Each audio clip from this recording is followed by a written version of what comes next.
आई अगं, किती सुंदर प्रदेश होता तो. सगळीकडे फुलं उमलली होती. वृक्षराजी पानाफुलांनी बहरून गेली होती.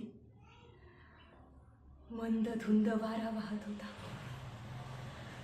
वर्षा ऋतू प्रसन्न होऊन जणू धरतीला आलिंगन देत होता.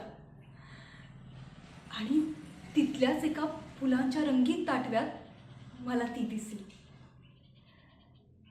एक नाजूकशी कळी.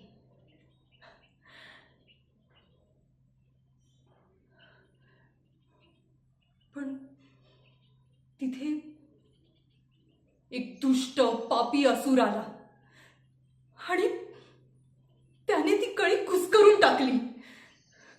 सगळी बागच नष्ट करून टाकली त्या दुष्टाने. माझा असा संताप झाला होता, असं वाटलं की त्या क्षणी त्या असुराला शिक्षा करावी, त्याच्यावर हल्ला करावा. आणि